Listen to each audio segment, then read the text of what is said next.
یہ سجدے جو بھی کرتے ہیں یہ سجدے تب ہی سجدے ہیں، ادھر سجدے میں سر جائے ادھر دیدار ہو جائے۔ میرے نہایت ہی قابل قدر گرامی قدر واجب الاحترام سیدی و سندی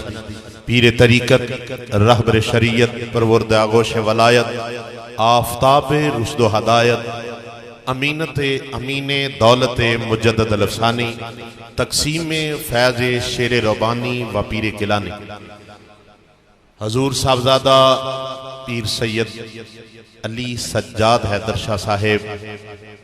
زینت آستانہ علیہ حضرت کہلیں والا شریف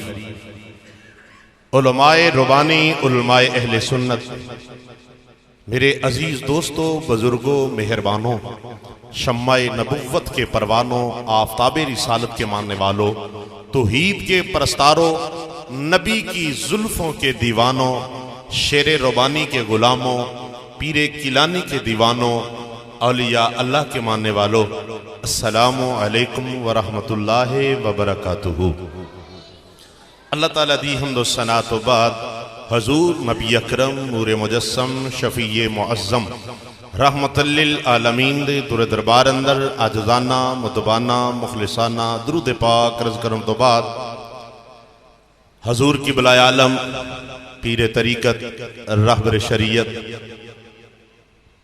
الحاج پیر سید عظمت علی شاہ صاحب بخاری المعروف چند جی سرکار رحمت اللہ علیہ آپ تو بعد پہلی مرتبہ اس مسجد میں حاضر خدمت ہویا بیلیاں نو پتہ ہے آپ اتنی محبت فرماندے سن آپ نے حکم فرمانا پیر جی تسی تقریر جتوں چھڑنی ہے میں اتھو کرنی ہے ماڑی والے جان دیو کیوں بھئی یہی جملے سن آپ جتوں پیر جی چھڑنی ہے میں اتھو شروع کرنی ہے تو میں یہ عرض کرنی حضور میں تے سبق سنانا ہے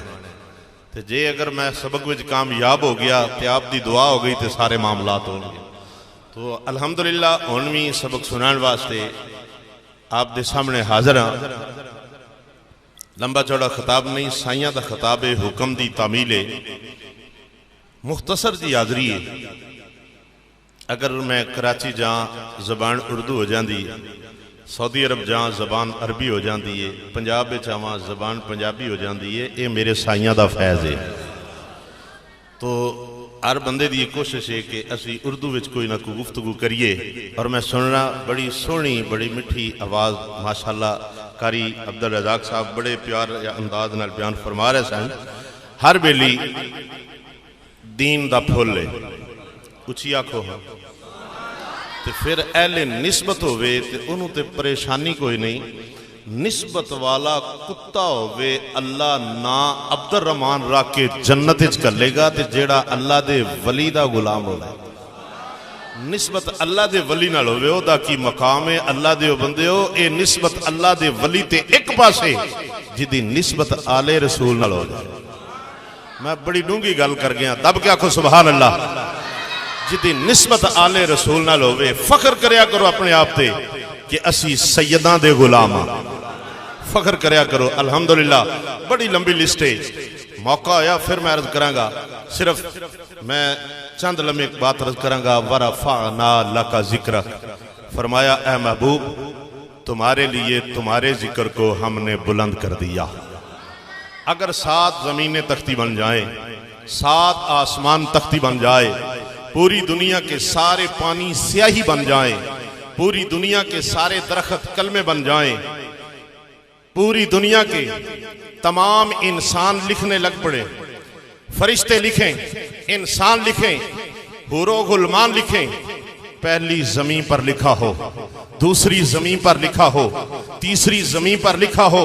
چوتھی زمین پر لکھا ہو پانچویں زمین پر لکھا ہو چھٹی زمین پر لکھا ہو ساتویں زمین پر لکھا ہو پہلے آسمان پر لکھا ہو اگر دوسرے آسمان پر لکھا ہو، تیسرے آسمان پر لکھا ہو، چوتھے آسمان پر لکھا ہو، پانچویں آسمان پر لکھا ہو، چھٹے آسمان پر لکھا ہو، اگر 14 طبق کی کائنات پہ لکھا ہو تو پھر بھی اللہ کے محبوب کا ذکر پورا نہیں ہو سکتا۔ زندگیاں ختم ہو سکتی ہیں، سیاہی ختم ہو سکتی ہے، کلمیں ٹوٹ سکتی ہیں، تختیاں ٹوٹ سکتی ہیں، لکھنے والوں کی زندگیاں ختم ہو سکتی ہیں، لیکن اللہ کے محبوب کا ذکر پورا نہیں ہو سکتا۔ تیرے اوصاف حمیدہ کا ایک باب بھی پورا نہ ہوا، زندگیاں ختم ہوئیں اور قلم ٹوٹ گئے۔ فرمایا دوسری جگہ پر لکھا، حضور کی بارگاہ صحابی حاضر خدمت ہوتے ہیں، عرض کرتے ہیں یا رسول اللہ فدا کا امی و ابی، مدینے کے تاجدار، میرے ذہن کی سطح پر ایک سوال اٹھتا ہے، میں سوچتا ہوں اللہ تعالیٰ نے سب سے پہلے کس چیز کو پیدا فرمایا؟ اللہ تعالیٰ نے زمین کو پیدا فرمایا یا پہلے آسمان کو یا مشرق کو یا مغرب کو؟ میرے ذہن کی سطح پر سوال اٹھتا ہے، سمجھ میں نہیں آتا۔ اگر میں سورج کی کرنوں کو دیکھتا ہوں تو خیال آتا ہے یہ پہلے ہے، اگر زمین کو دیکھتا ہوں یہ خیال آتا ہے زمین پہلے ہوگی، پھر آسمان ہوگا، پھر مشرق و مغرب ہوں گے، پھر چاند، پھر سورج، پھر ستارے ہوں گے۔ یا رسول اللہ میری سمجھ میں یہ بات نہیں آ رہی، اللہ تعالیٰ نے سب سے پہلے کس چیز کو پیدا فرمایا؟ تو میرے آقا بولنے لگے، آپ بھی بولے نا، آپ حضور کے امتی ہیں نا، آقا کے امتی، آپ بھی بولے۔ میرے آقا بولنے لگے، حکمت کے موتی رولنے لگے، صحابہ کی قسمت جگانے لگے،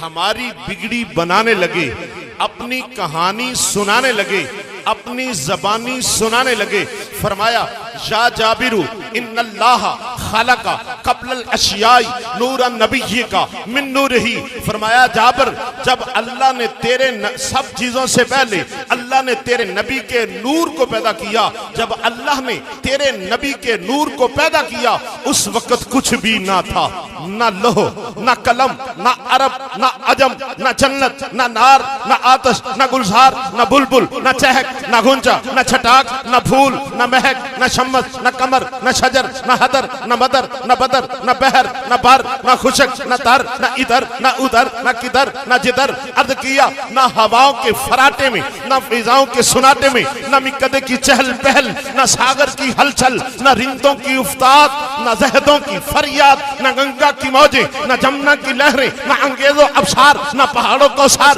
حتیٰ کہ نہ زمین تھی، نہ آسمان تھا، نہ مشرق تھا، نہ مغرب تھا، نہ شمال تھا، نہ جنوب تھا، نہ چاند تھا، نہ سورج تھا، نہ ستارے تھے، نہ زباں تھی، نہ بیاں تھا، نہ منزل تھی، نہ نشاں تھا، نہ زباں تھی، نہ بیاں تھا، نہ منزل تھی، نہ نشاں تھا، نہ جسم تھا، نہ جہاں تھی، نہ زباں تھی، کچھ بھی نہ تھا۔ عرض کیا یا رسول اللہ میں کب تھا؟ فرمایا جابر نہ اب تھا، نہ کب تھا، نہ تب تھا، نہ جب تھا، میں کہاں تھا؟ فرمایا جابر کہاں بھی نہ تھا، تھا بھی نہ تھا، ایک خدا تھا، ایک مصطفیٰ تھا۔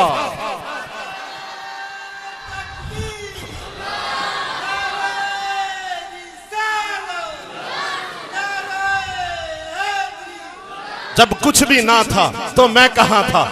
جب کچھ بھی نہ تھا تو میں کہاں تھا، جب کچھ بھی نہ تھا تو میں کہاں تھا۔ فرمایا جابر تو بھی نہ تھا، کہاں بھی نہ تھا، تھا بھی نہ تھا، ایک خدا تھا، ایک مصطفیٰ تھا۔ کرسی عرش نہ لوح و قلم سی، چند سورج ستارے، تامی نور محمد والا دیگا سی چمکارے۔ دعا ہے اللہ اپنے حبیب کا صدقہ تھوڑی میری مختصر کی حاضری اپنی بارگاہ قبول و منظور فرمائے، اور تمام حضرات تشریف رکھو، ہم جناب کے سامنے